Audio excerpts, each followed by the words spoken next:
আমাদের মাননীয় পররাষ্ট্রমন্ত্রী বলেছেন this will not effect our relationship, বহির্বিশ্বের সাথে আমাদের সম্পর্কে। ঠিক তার পরের দিনই জন কেরি বলেছেন উই আর কনসার্নড। 23 জন কংগ্রেসম্যান বলেছেন উই আর কনসার্নড। বহির্বিশ্ব ফোন উঠে ঝগড়া করবে না, এটা তাদের diplomatic language, that we are concerned, we are looking into the matter.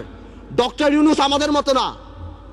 আমার ফোনে সবচেয়ে বড় ভিআইপি ফোন করে জয়নাল আবেদিন ফারুক সাহেব, আর ডক্টর ইউনূসের ফোনে ফোন করে হিলারি ক্লিন্টন।